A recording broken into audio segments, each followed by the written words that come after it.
Hello, my name is Richard Hills and I'm here at Hills Antique Clocks. We were contacted by the Old North Church in Boston for the restoration of the Avery Bennett gallery clock, which has been in the church since 1726. It was worked on a number of years ago, but has not run successfully for a while.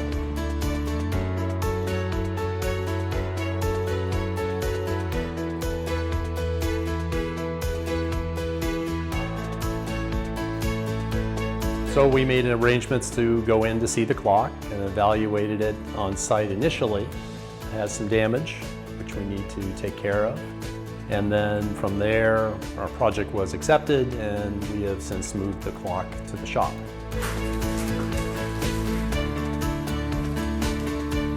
The plan right now is to evaluate the clock. It does need some casework. It is missing some pieces and some questionable restoration has been done to it. So we're going to kind of reverse that a little bit and bring it back to what it should be. So this is the Avery Bennett clock. I'm lifting up the dial, which is attached to the case, which is underneath here. The hands are still attached, so we're going to take those off shortly. Protect the case. Okay. So the hands are attached with a taper pin through a hole in the center. And so we're taking off the minute hand, which also has a small collet washer. The hands are somewhat bent. And then the hour hand is also pinned on. There's another washer here.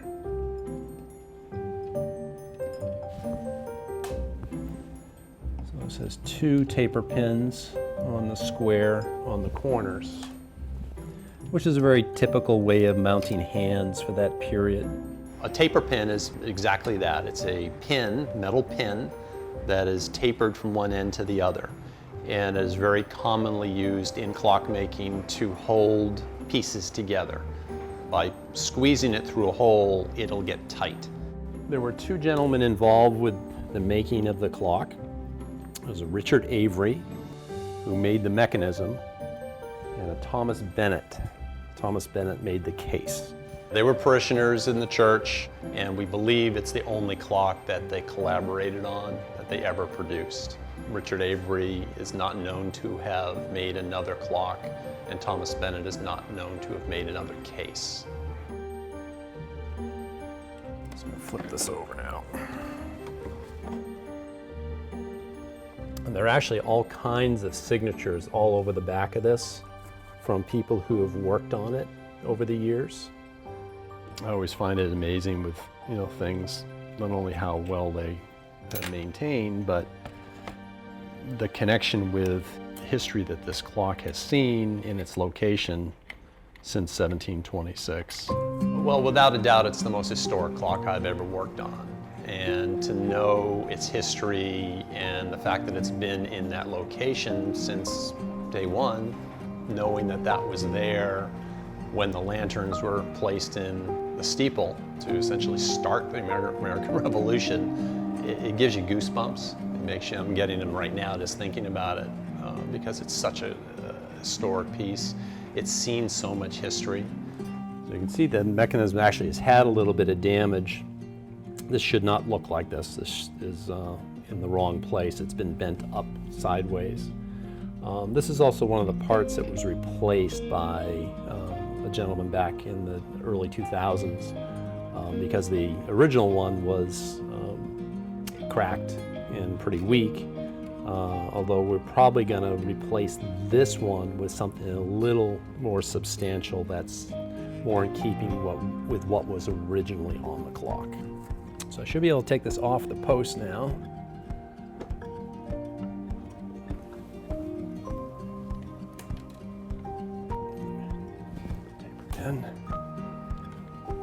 Okay, so that's the mechanism. It's actually fairly simple, a fairly simple clock because it's non-striking. It's just a timepiece.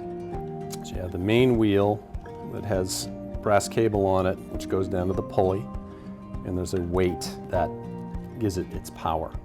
And then there's a gear train that goes up all the way up to what's called the escape wheel, and that's where the ticking comes from. And I'm going to move this over to the bench. I'm going to disassemble it on the bench. Evaluation of a clock mechanism is done in multiple parts. The initial view of it to see what kind of condition it's in. You also evaluate it again as you're taking it apart. You look at every piece, and then you'll evaluate it again after it is cleaned, and then evaluate it one last time before you start to assemble the clock. So again, I'm just taking out like taper pins that hold parts on different posts.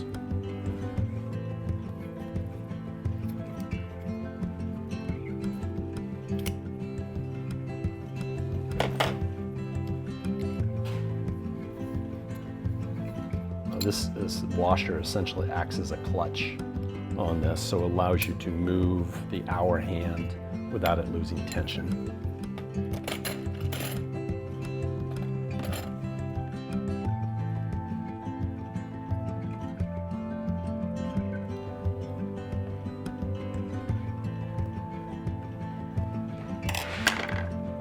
So this is what holds the center wheel, the minute wheel, in place. There'll be a small spring back there that also is like the other thing, gives it a little tension. This is a bridge that allows the hour wheel to turn on. And this is the minute wheel that the minute hand attaches to.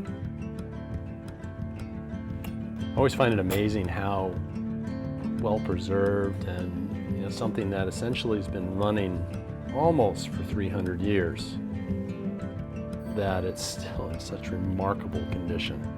The mechanism itself, made by Richard Avery, is a compilation of another mechanism that has been disassembled and repurposed for that clock. But it was done very well. And you can see extra holes in the plates where other things used to be. It wasn't made from scratch by Richard Avery in the colonies. Most likely it came over and was repurposed. This is the bridge that holds the pendulum. The pendulum hangs off of this part here from this point. This is called the verge. It's an anchor verge, so as it goes back and forth with the swinging of the pendulum, it intersects with the escape wheel, which is where you get the classic tick from. So this is held onto the seat board with this bolt here, and then someone has added this little bracket on the side.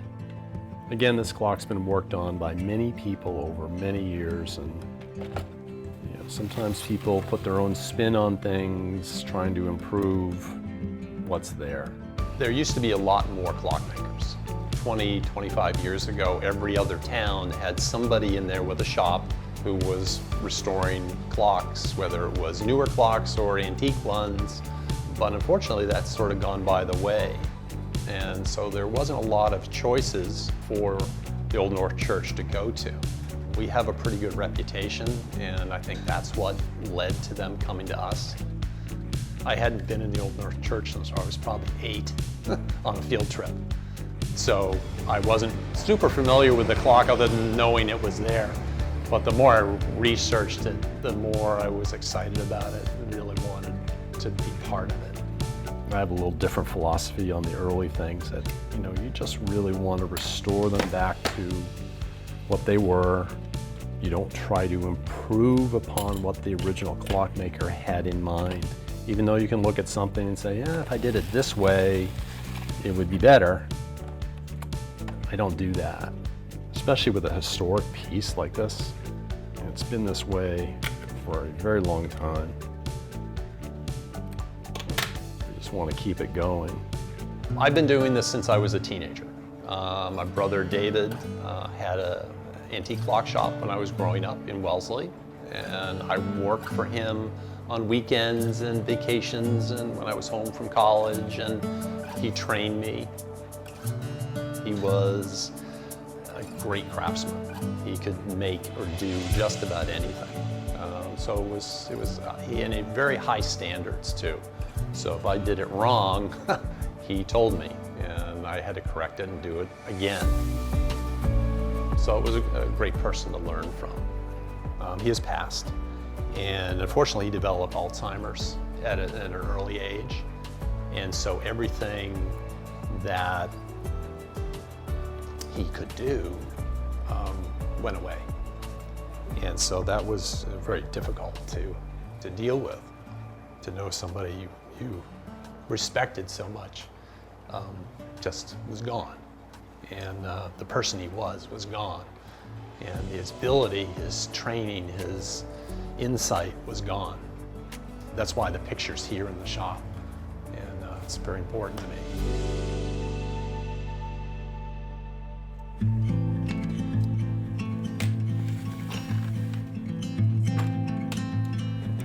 I'm going to take the plates apart.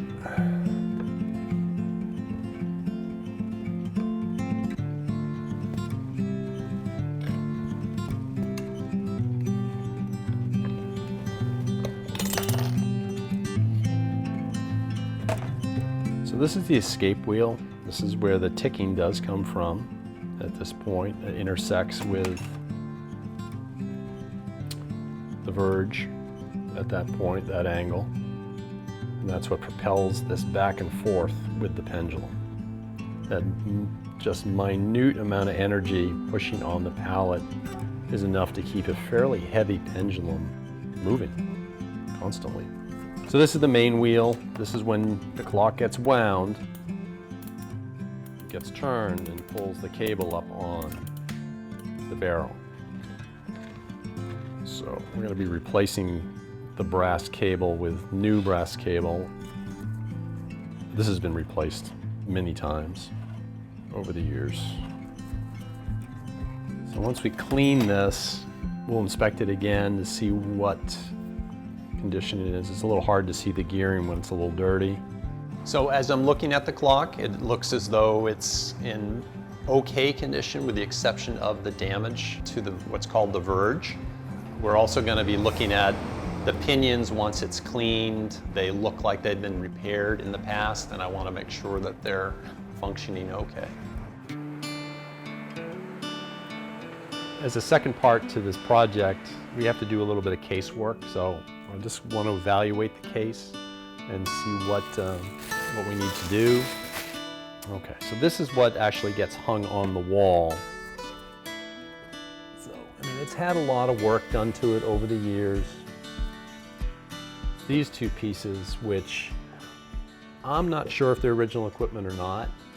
I always get a little nervous when I see people who have worked on things that have modern drywall screws have been used to hold this in place.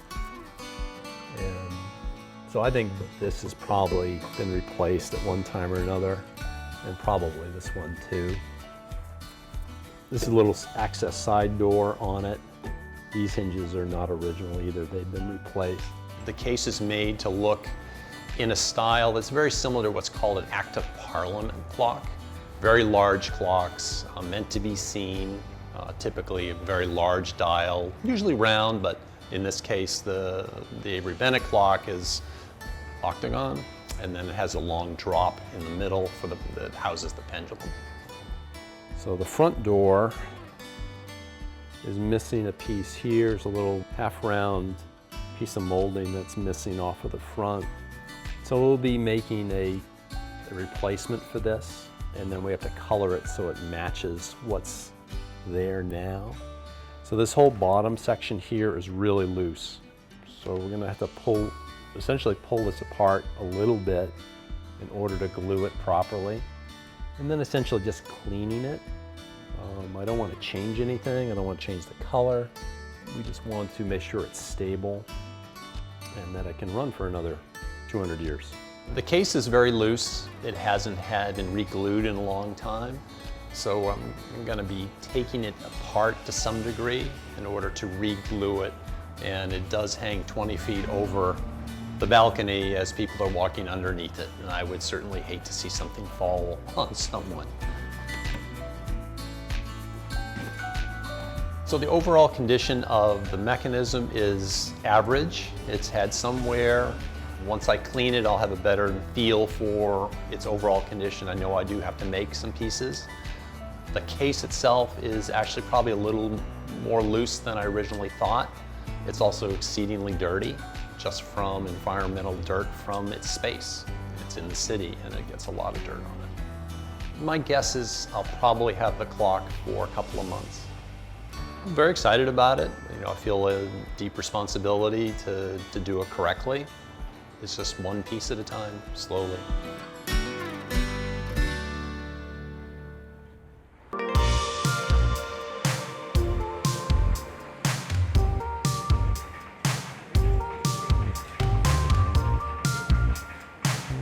So I'm just going to be placing things in wire baskets and putting them in the solution. So the plan today with the Avery Bennett clock is to clean the mechanism. We're going to be putting it in a non-ammoniated cleaner, which is safer for the brass. And we'll be cleaning it without removing any material. Just want to get the dirt and the old oil off of it. The little pieces I put in a basket.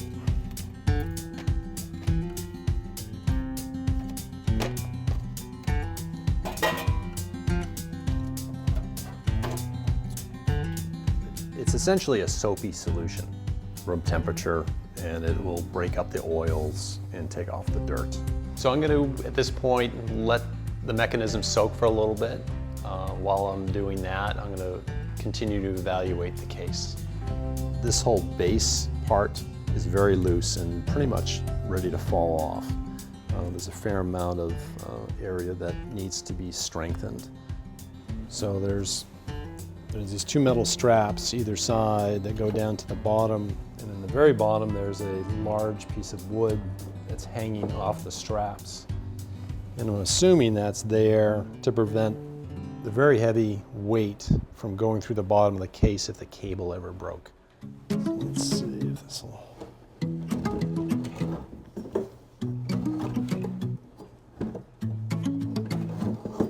One thing that's really cool about the clock is that you can see evidence of previous people having worked on it. Back in the 1700s, there were no flashlights. You couldn't see inside it with your cell phone and look inside. What they did literally is they took a candle and stuck it in the door so they could get a little more light to see. And what's really neat is on top of the seat board, there's a puddle of wax from a candle, and not only that, dripped all the way down into the bottom of the case is a pile of wax from multiple people having taken that candle to look inside to see what needed to be worked on. It's just part of the history of that clock. And obviously we left it all there, it's still there. It's pretty cool. You see it mostly in tall clocks. But the other thing you see is someone who's trying to sell a clock and they want to age it up a little bit. They'll drip wax on it. Oh, see there's wax. That's from the clockmaker from the 1700s. No.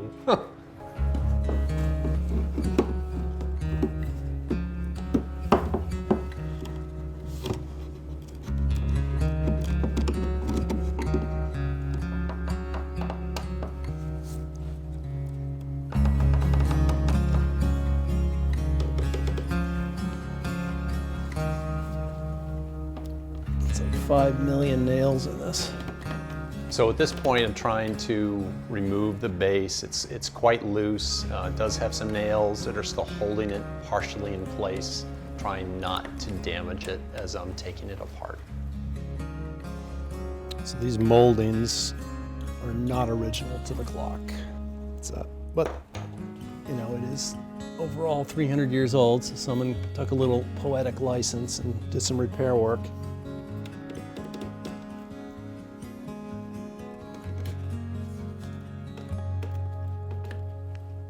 So all the nails in it are normal wire nails, which we see today. There's no evidence that there were ever any cut nails. So in terms of antique pieces, it's sort of like a doctor don't do no harm. So I try not to change things that have been done unless they've been done much later in the clock's history. I like finishes that remain the same as much as possible on cases. I don't put new parts in things. If something is missing, I will make it in such a manner that it's the same as what would have originally been in there.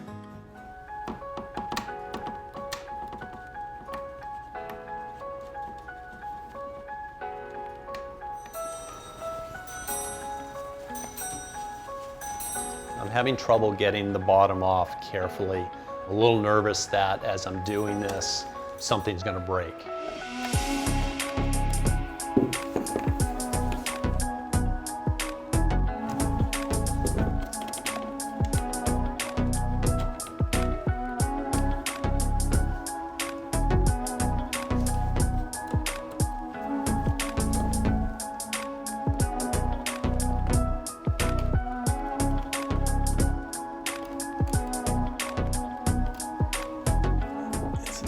It's nailed from multiple directions. So the problem is I can't really get at it effectively without damaging something. So it's now time, I need to put the case aside for a little bit and pull the mechanism out of the solution with its first cleaning and see where we are. So it's been about 15-20 minutes. Rinse these off. This is just essentially a soapy water solution, so I don't have to worry about it. I just want to just lightly brush this. This is a very soft brush, soft bristle brush. Don't just get any surface dirt that didn't come off with soaking. So now that I got to rinse the solution off of the brass with water, and then we'll place it into the alcohol bath in order to facilitate drying.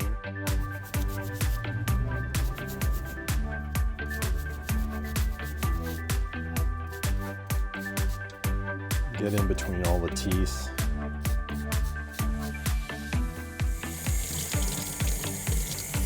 These actually already look a lot cleaner than they did when they first came out.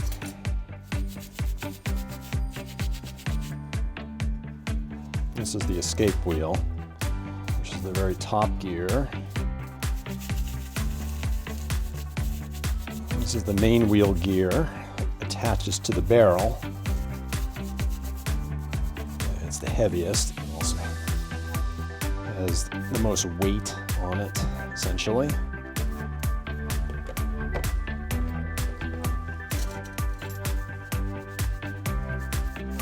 Lots of parts. For a fairly simple clock, there's actually a lot goes into it. Once it is soaked in the alcohol for a moment or two, I will put it in the sawdust drawer. Sawdust wicks up the alcohol and allows it to dry without spotting the metal.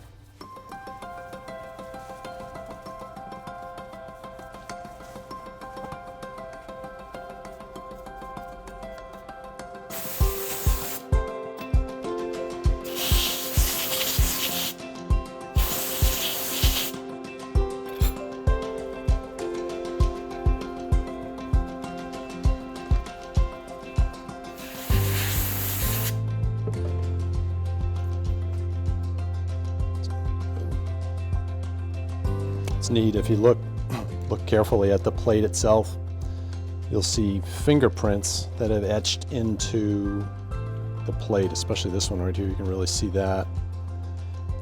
So I always look at things like that and say, was it just the last guy who worked on it, or was this somebody 200 plus years ago who worked on it, whose thumbprint is still there? It's like I won't really be handling this again without gloves, now that it's clean. The mechanism is now clean with its first cleaning. I can further evaluate and look more carefully at the gearing, the plates, look for wear, extra wear, and that way I'll be able to focus my attention on what needs to be repaired.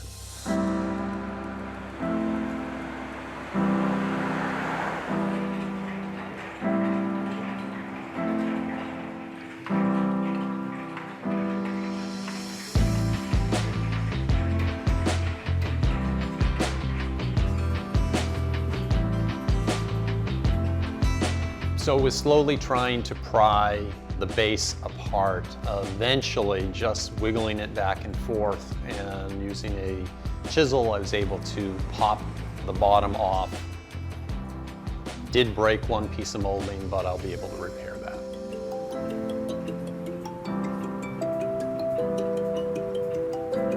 Once the base was taken apart, I was able to scrape off all the old glue, because you need to have a good firm base to put new glue on.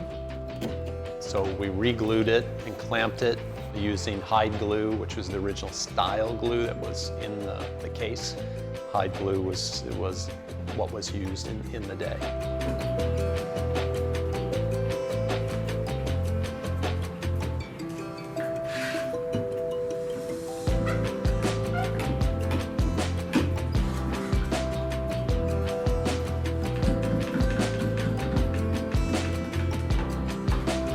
Once it is glued, I will clamp the whole case back together, and it'll sit for 24 hours before we remove the clamps. It really has to have time to dry properly.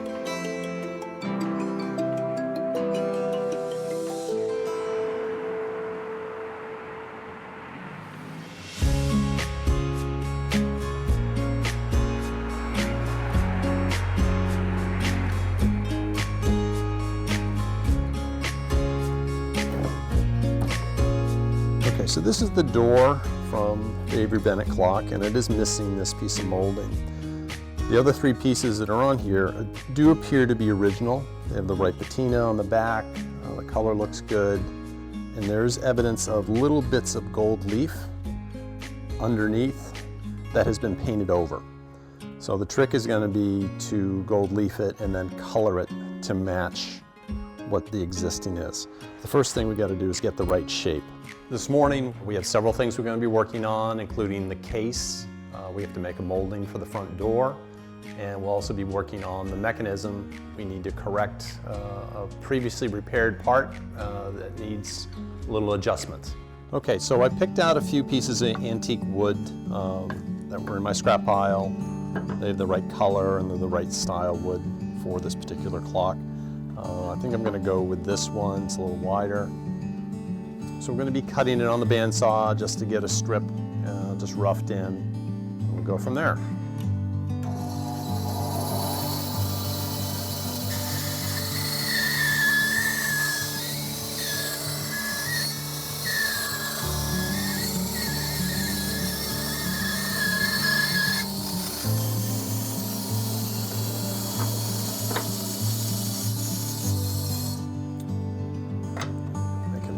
Narrower.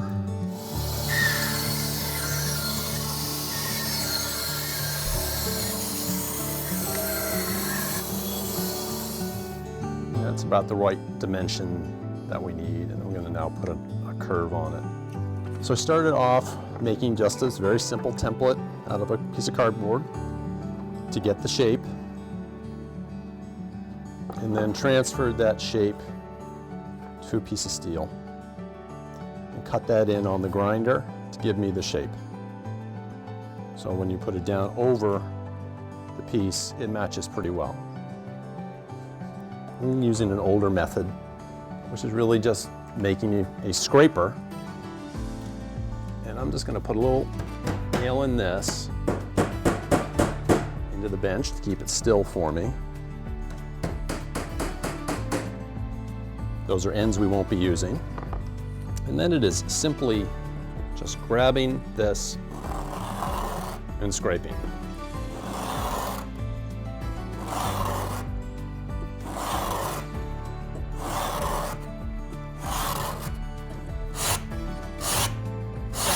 The molding, it needs to be shaped properly. We took the shape off the original piece and made a scraper. And we'll use that to come up with our final size. Super close.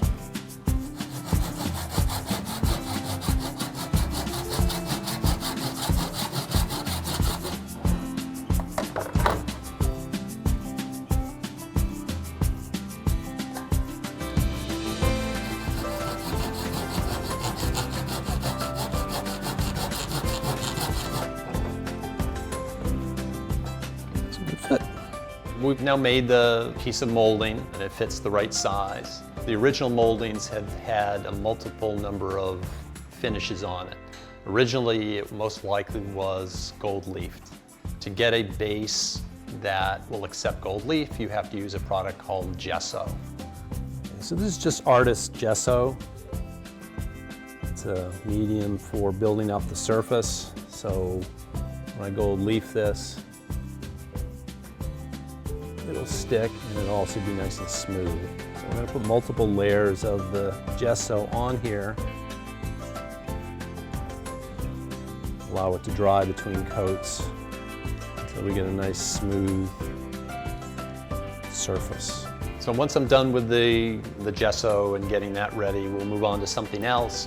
There are screws that are in the case that are incorrect. Someone along the way has just put typical drywall screws, what are modern Phillips head drywall screws. So we're going to replace those with these blued slot cut screws so it looks correct. So I'm just using the lathe as a vise to hold the screws. Just makes it a little easier. So we're going to take these screws and put them in the lathe so I can turn them and give them a better finish. And once the finish is on there, I'll put a little oil on them and then hit them with a torch. Between the heating them up and the oil, it'll give them a nice dark color.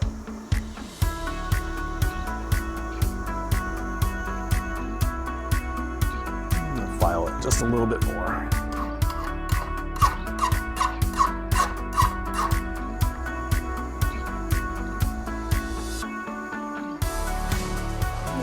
Good.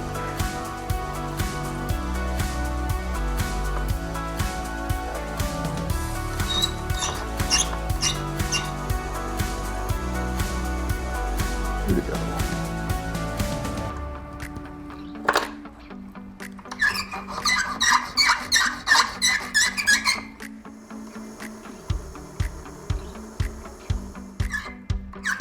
I just basically want them darker and the bright, shiny, brand new look. No one, quite honestly, but me is ever gonna know, because unless you take it apart, you don't see them. But it's part of what I like to do when I work on period pieces, is to make them correct again. Okay. That's all of them. So those are our newly darkened up screws.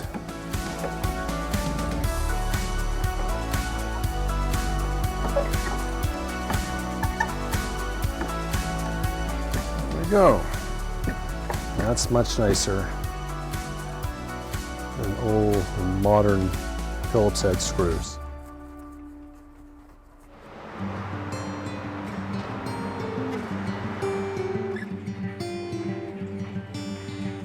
Okay, so this has had sufficient time to dry now.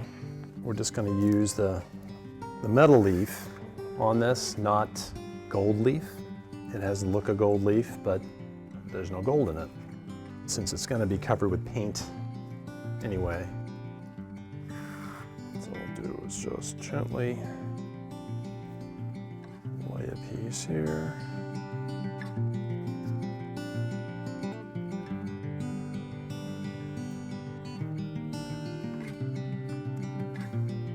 Gold leaf is truly gold. There's metal leaf, which is an alloy of several metals, but it gives you the same appearance as gold leaf, and it's a lot less expensive. In this case, since we are going to be putting paint over the gold leaf anyway, or the metal leaf, there's really no point in using actual gold leaf.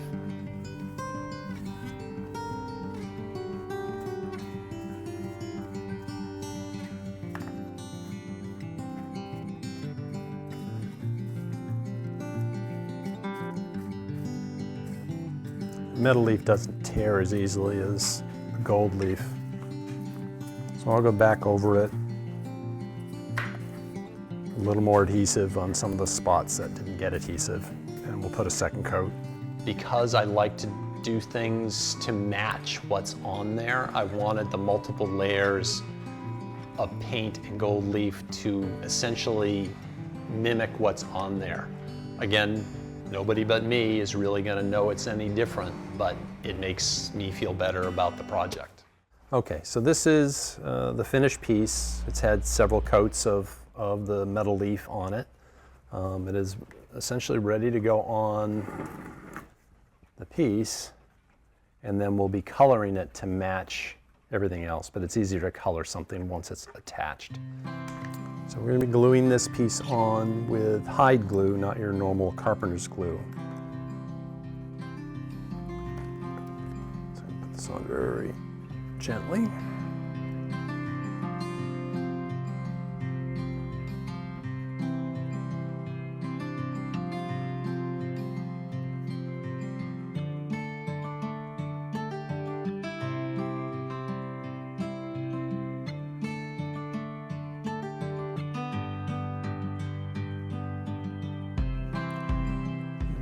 Both sides.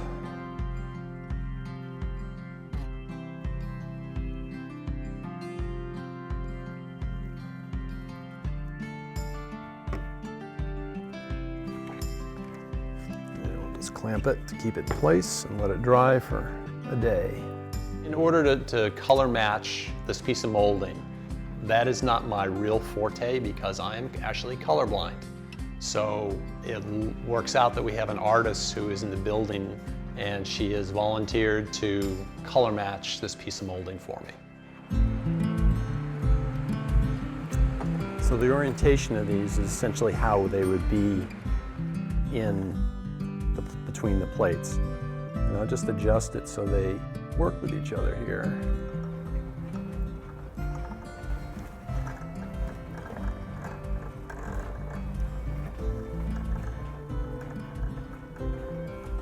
And the gearing is turning, running on top of the pinion. So as it's coming around, I can feel it topping out the corresponding. It just isn't as smooth as it should be.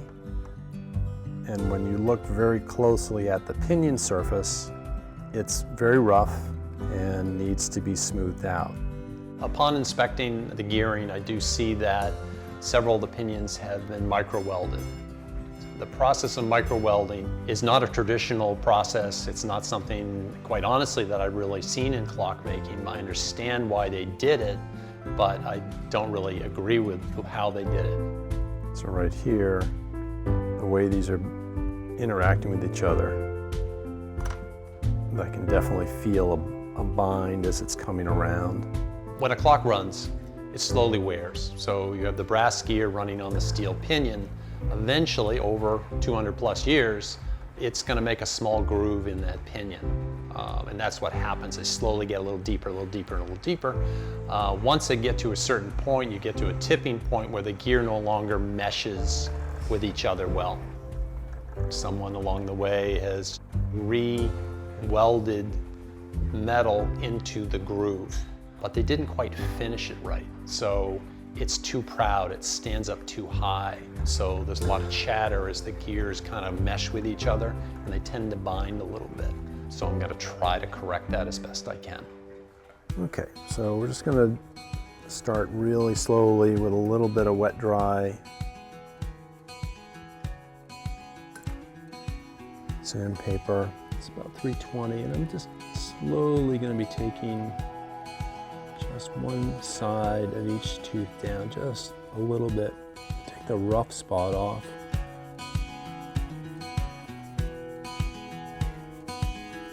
The traditional method when something is that deep is to recut a new pinion. I think at least one of the gears has had that done at one time in its history. That's sort of a traditional way of doing it, as long as you do it correctly. It's always best to take too little off than to take too much off.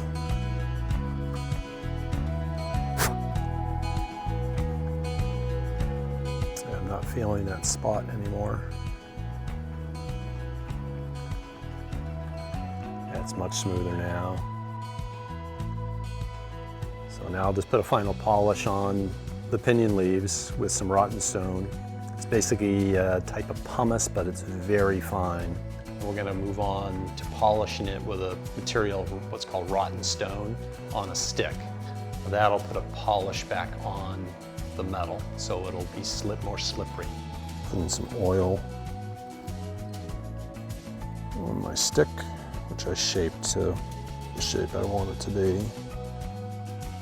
This is very fine powder.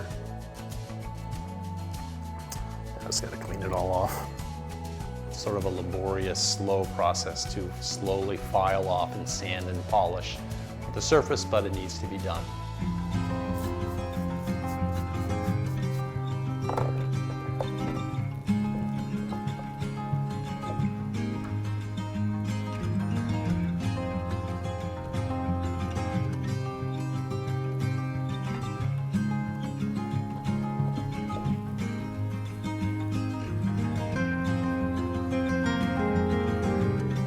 So what I'm looking for is how the corresponding tooth enters the pinion.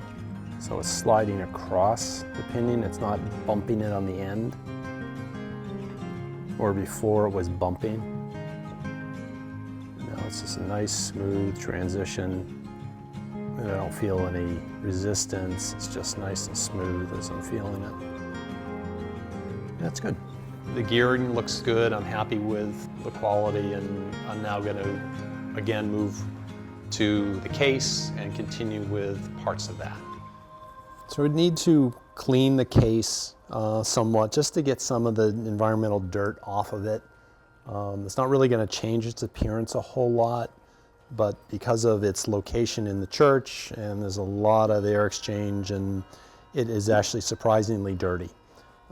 So we're just going to clean off with some mild, basically Murphy's oil soap mixed with water, very dilute, and just take off the dirt and dry it. And that's really all we're going to do to it, just to try to keep it clean. I'm just going to start in a very small area.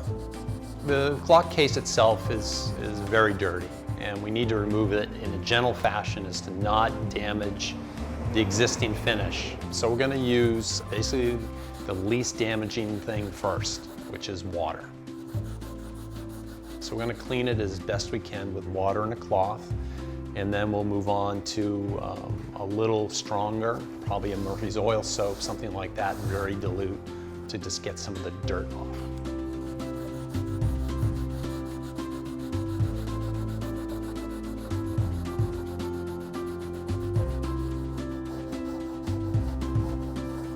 Check to make sure you're not taking color off with it. I am not going to repaint the case. It does not need it. It's fine the way it is. Might touch up a couple of spots potentially that are missing, but other than that, we're not going to repaint it.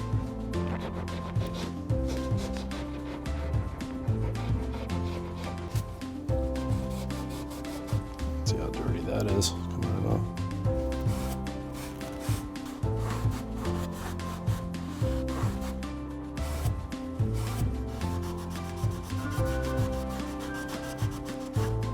That's the cleaning process essentially. I'm going to be doing the same thing to the rest of it.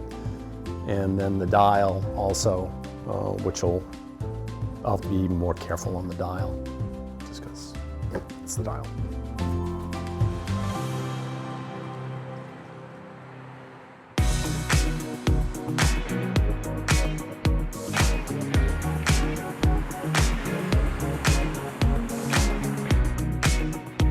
So the process at this point has probably been about a month since we first got the clock, to the point that we are now ready to put it on the wall and test it. So the movement attaches here. There's 4 pins, similar to how the movement was put together. There'll be 4 pins that go in here, and the seat board, the whole assembly attaches to this. And then this slides into the case sitting on the seat board. And then the toggles lock it into position so it can't accidentally come forward. And you wind it through this point here. The winding arbor will stick through this, so you'll be able to get at it with the key. So we're going to do our final cleaning of the mechanism and get it ready to assemble. Same process of cleaning it gently, brushing off any surface dust. And then at that point, I'll start getting ready to assemble it.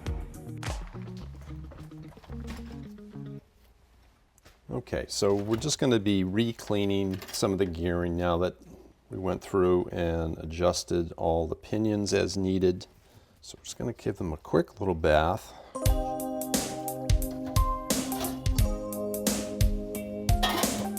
Plates, I'm just going to hand brush them.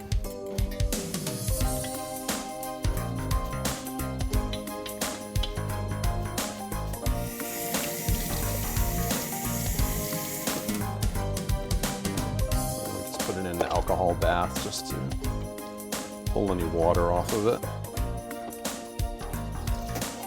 The sawdust just pulls the alcohol off the plates and dries it without spotting.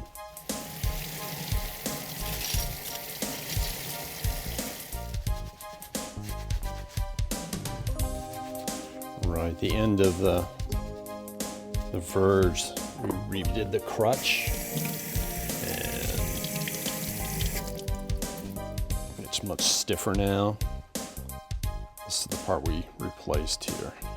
The verge has been replaced in this clock in the past, but it was done incorrectly. It wasn't robust enough, and that's part of the reason why it got damaged. Where'd you get the parts of it? Made them. Yep, we made them. This clock is a public clock. It's being taken care of by a couple of gentlemen at the church. They're not clock people.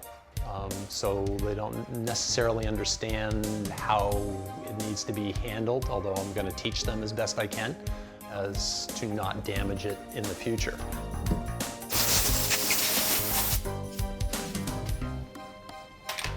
Okay, everything is clean. So with the final cleaning all done, we can now start to reassemble the mechanism and start putting it all back together. So I have the old cable that was in the clock. It's not particularly old, but we're going to replace it. Originally, this clock probably would have had catgut for cable, not brass cable. But the brass cable is a little more reliable. Brass cable, it typically is something that does get replaced every time you maintain the clock. It's been replaced so many times at this point that the original is long gone. So to change cable is just a normal maintenance thing.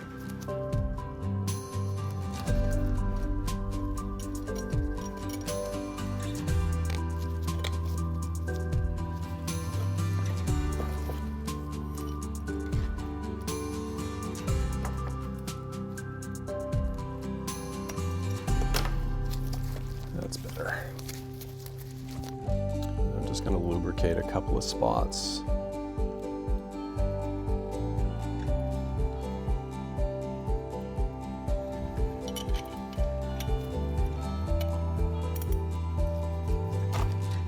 This is what I'm putting on. I put on a little washer to take up some space that was on here before.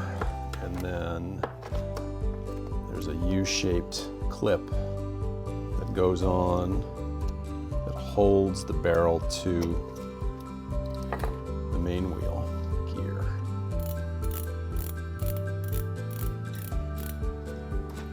Just a little touch of oil again in another spot. Pretty good.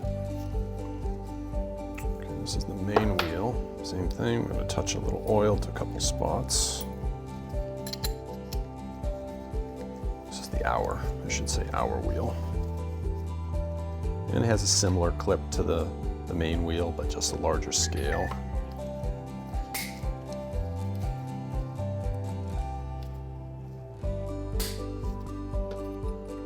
This is one of the posts, or the post that holds the minute wheel for the motion works.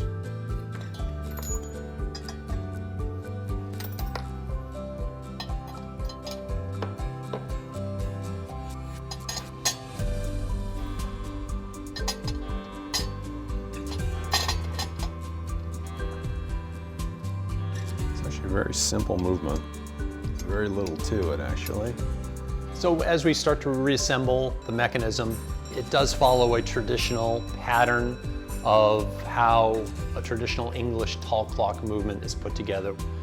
Well, I've done this so many times that it just makes sense where everything goes. I really don't have to think too much about which gear goes where. It just has become second nature.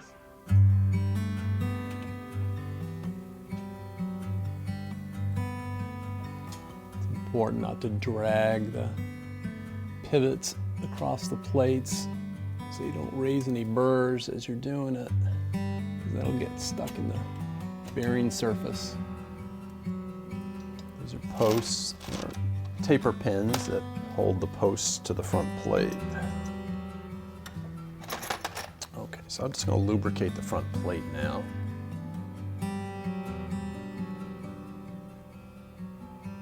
So that's the front plate.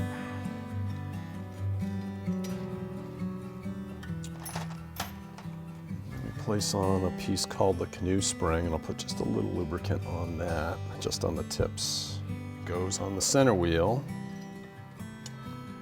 So that sits down there.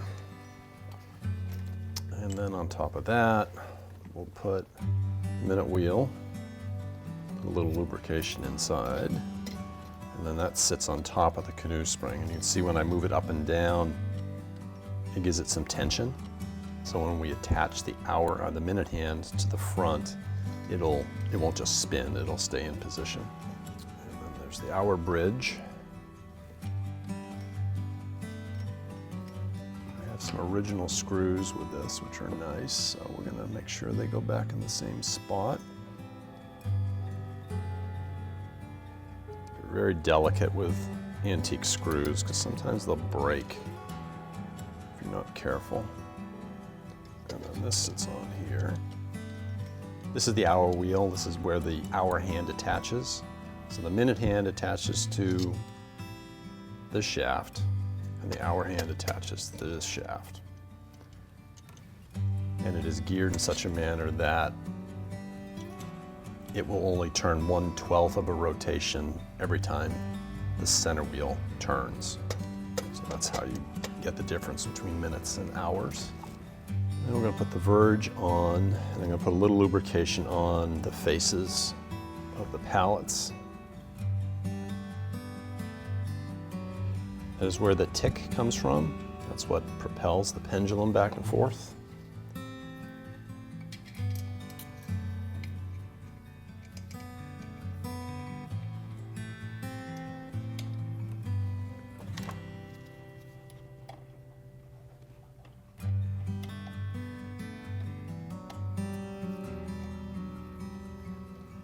That is the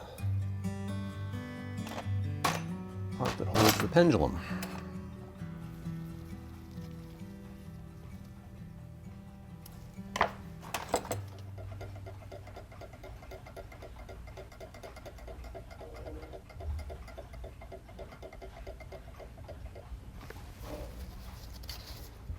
It's ready to go on the seat board at this point.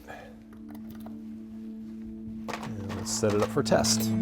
So now that the mechanism is together, we're going to put it in the test stand on the seat board, and we'll attach the pendulum to it and the weight. We want to make sure it gets a nice even beat and it has enough power to propel the pendulum.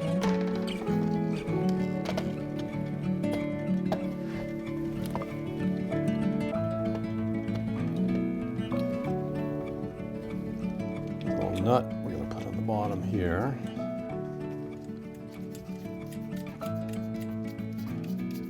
On a normal grandfather clock movement, which this was made out of from parts, you would have another one of these on the other side, but because of the way they made this, there's no place for it. You can see the evidence of where they cut out the bottom post so they can make this clock function. But what someone has done, and I don't know if it's original or not, is they made this clip that sits here and screws down from the top to try to keep it centered.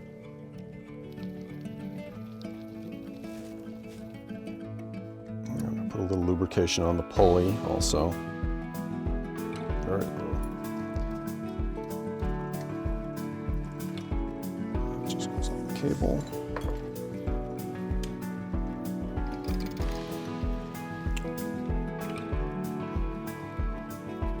So it goes through one of the holes in the bottom. And then we have a little washer on it to hold it in place. One thing I do just for fun, I mean, a washer is a washer, but I actually try to put in a penny for the year that the clock was worked on.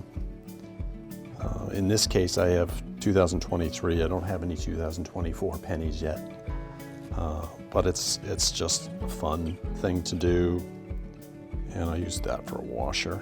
I've always put in these little pennies. My brother did it, and I just followed his lead, and we've done it for years, that I try to put a penny in there that's the year that I'm working on the clock. That's as close as I come to really signing the mechanism. And that is the assembly process for this clock. At this point, it's ready to go into the test stand to run. Traditionally, we put whether it's an English tall clock or American tall clock, in the test stand to run for multiple days to make sure it's running properly. So I'm gonna put the newly redone clock mechanism in the test stand and attach the pendulum and the weight and see how it goes. Okay, so I'm gonna hang the pendulum now that it's in the test stand.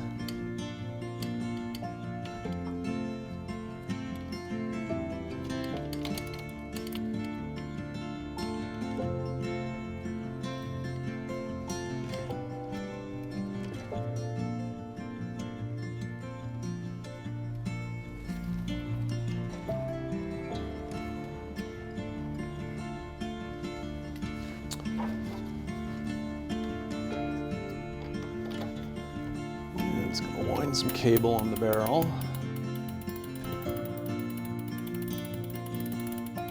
Keep tension on the cable.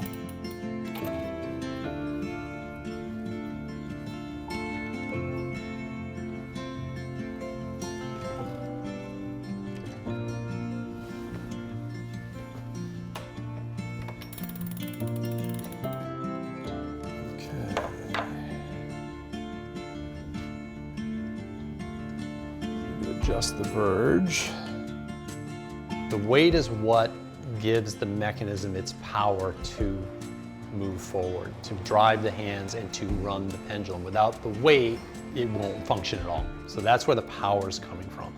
Some clocks have springs, modern clocks have batteries. Something has to drive the mechanism. And go take some tension off of that.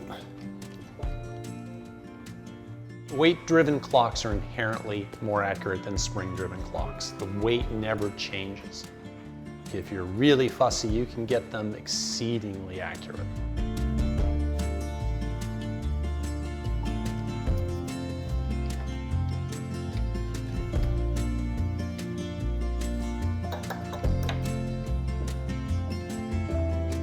I need to adjust what's called the beat, and that is the tick of the clock.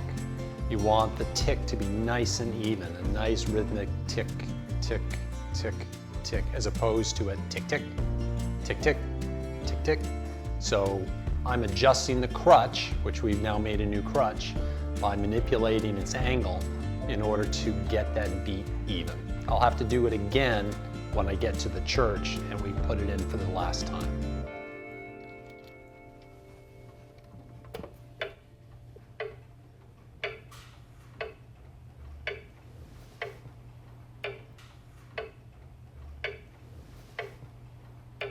So I do have a piece of equipment that I use for testing the beat and the timing of the clock.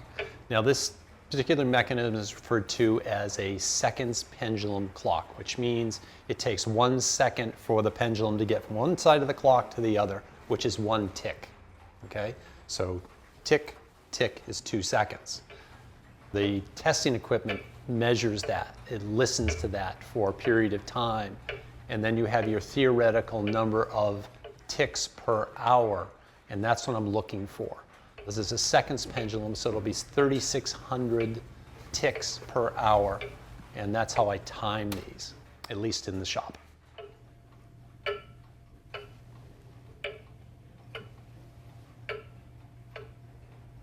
Just slightly out of beat.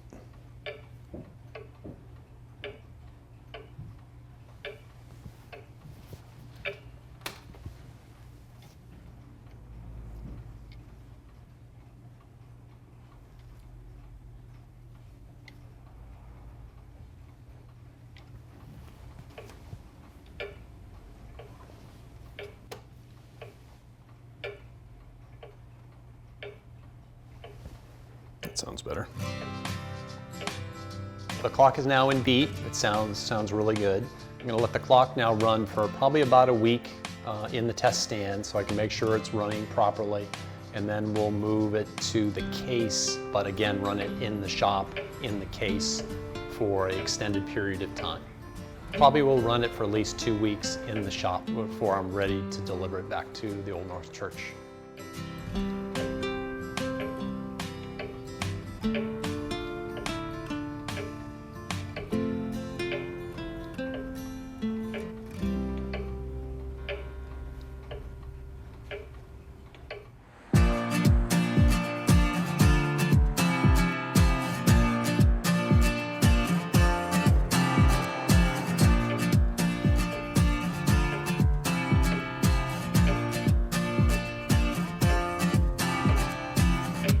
So the restoration of the Avery Bennett clock is complete. We've taken the mechanism and attached it to the dial and put the hands on it, and then the dial with the mechanism slides into place. And that's where it's sitting on the seat board on the inside. We have a few final things to do. Attach the door.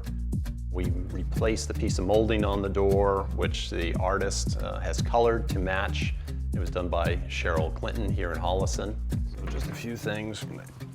Put the screws back in. Each hinge has 4 screws. You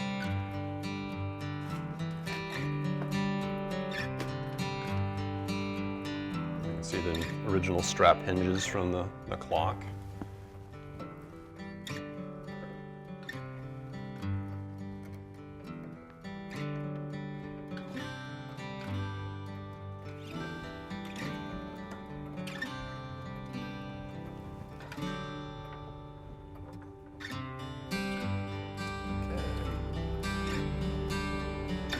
That's how the door closes. It's good. It's a nice fit. Now this door has been missing it does have a lock, but it has been missing a key for a very long time. And I actually was lucky enough to find a period key for this lock that actually fits. Let's see how well it locks. There we go. When I received the clock, there was no key for the door. It had a lock, but there was no key, and who knows where the original key went. I was able to go through a box of keys that I have. I have a box of antique door keys, and lo and behold, I found a period key that fit that lock without having to make any alterations at all. It was pure providence that I found it. It still works. It works great. This clock, deserved to have something that's correct. And so I completely lucked out finding the correct key. That is the final step of the Avery Bennett clock. So the clock has been running on the wall in the shop for a while now. I'm going to miss the clock because it's become kind of a fixture. I get to tell the story when people come in the shop about the clock and its history, and we get a lot of nice response from that with our customers. So we'll get ready to pack it up. We've got to take it back apart to some degree and pack it carefully so it'll make the journey back into Boston.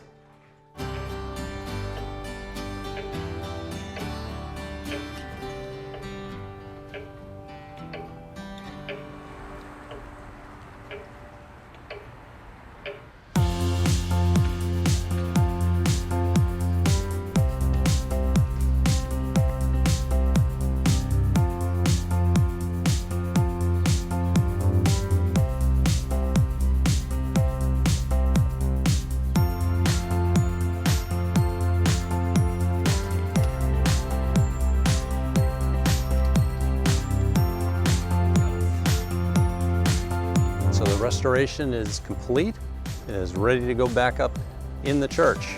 So we're very excited to be here today, and it'll look great.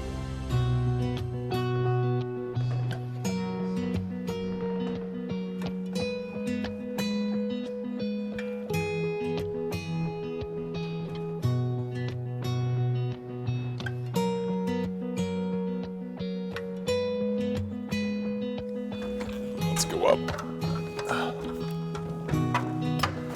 You know, it's such an incredible space here at the Old North Church. I've said before how you get goosebumps when you think about the history and what this is associated with. So to be in the space and be associated with it gives you a really good feeling. I wonder if it's best to pass it over the top. Yeah. Okay. You can just keep hold of the top. Come on, straight down. We gotta come down quite a ways. Bolt's gotta come, you gotta come down about another 1.5 feet. Because I got this hole that's way up here, it's gotta line up with here. So you're gonna have to like hold it from that. Okay, keep coming.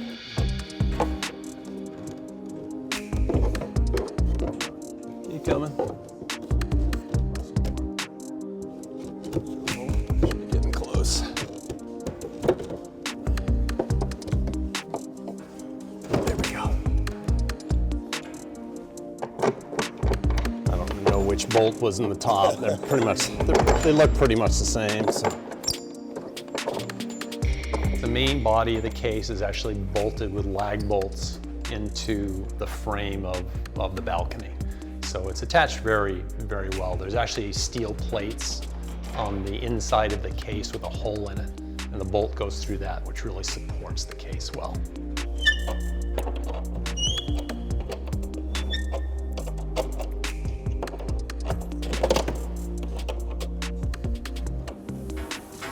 Okay. We'll need the pendulum and the weight up here, and then the rest of it. The clock itself is not terribly heavy, surprisingly. It's actually fairly light, and it goes up in pieces. So once it's bolted to the wall, it's not that difficult. The hardest part is actually climbing up the staging, because it's a little high. Yeah, that's fine. Thankfully, it's not super heavy. All right, I got it. Just gonna turn it. Yeah, I got a knife. I got my knife. It's gonna get down, lower my center of gravity a little bit. God, the thing is wobbly. The scaffolding itself isn't real stable. I had one of the gentlemen who works at the church ended up holding the base of it so it wouldn't wobble too much. And I'm not 25 anymore, so being up there felt like climbing up on a jungle gym. That has to go through. You can grab the top, okay? And then I'm gonna stick the cable through. Okay, and I can't see at the moment, so let's see where okay, you gotta come down a little bit. You're gonna come down and put it right on the seat board. Keep coming, keep coming, keep coming. Okay, so let me get these. Yeah, I'm gonna make them really tight. Yeah, there we go. Okay, and then we're gonna tighten them with a screwdriver afterwards. So they really need to be snug. So both of these are engaged. I've had the dial on and off this case multiple times in the shop. So putting it back on here, I have my pattern of how I'm gonna do it. We're gonna slide the pendulum up through the case in the crutch, and then hang it from the post on the top of the movement. So see if we can do this together. If you can reach down, I'm gonna work my way up with this. You tell me when I'm getting close to that. Okay, so that has to go through the crutch now. Yeah, this is kind of doing this blind here, so. You gotta go back down. So the pendulum's going in, it's a little hard to get it through the crutch, and it's hard to get from the angle I'm on the scaffolding.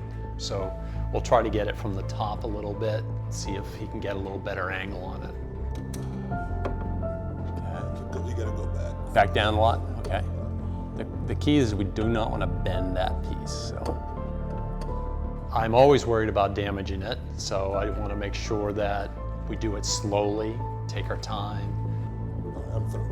Okay, I'm gonna ring it up, and then there's the brass rectangular piece that has to go through. So kind of wiggle that until that fits through. Okay, so that, okay, so you're trying to get... I'm going through that. Okay, so I got it through. And I want to go all the way through so I can get this up. Okay, good, we're going good. Okay, now I'm gonna come back down. Oh, I'm in between it, right? Yeah, it's in the cut. It's in the cut? Okay, then you're where we need to be. So just make sure it is where I want it. Yeah, it feels like it's where I want it. Okay, I think we're in pretty good shape. Now, do you guys got the key? I have a key, but the winding key? Okay.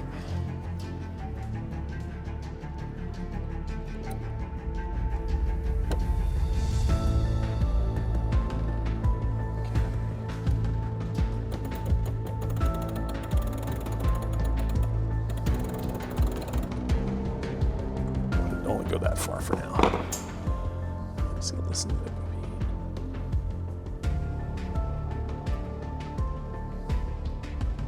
okay, so you just set the beat.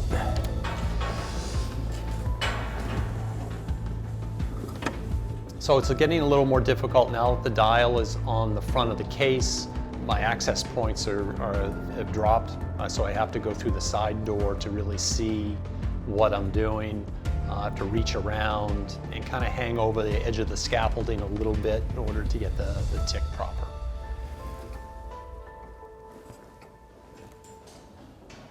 There we go. You can hear the... Yeah, I'll hear how it sounds.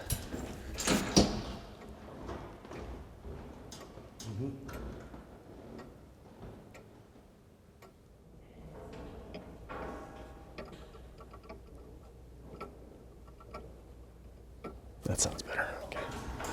That's better.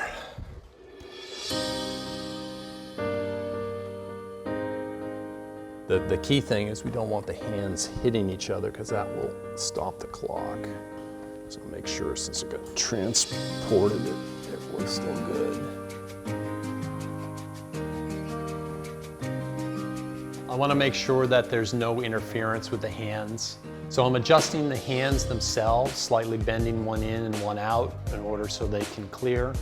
The hands are counterweighted, so they have a little extra rod off the opposite end from the hand, and they're a little thicker than the hands, so they have a tendency to rub on each other as they're passing. So if they bump or rub on the dial, it'll stop the clock.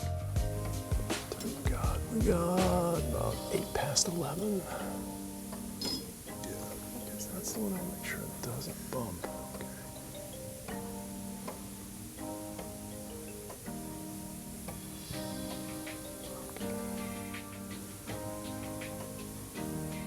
Now, when you guys wind this, who ends up winding it most of the time? You do? I do, yeah. Okay, so you're going to be hanging over the top to do it? Okay. Right. So you're going to wind it. Basically, just slightly bumps. When it bumps, stop. Don't push, don't crank any more on it. Just stop there. And try to avoid touching the hands. So once we wind this for the first time, I'll essentially be passing off the job to the maintenance people at the church. They'll be winding it once a week. They'll have to reach over from above, from the balcony to wind it, which is a little difficult, but can be done. But that's how it's been done forever. That's the process.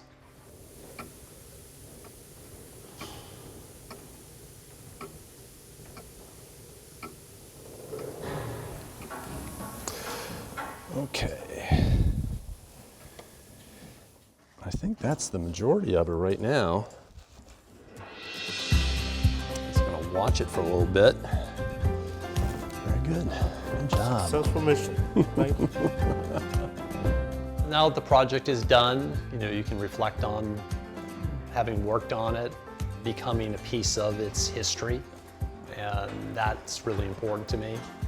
That's why I wanted to do it so much. A little selfish, but I wanted to do it as a piece for me that I'm now associated with that clock.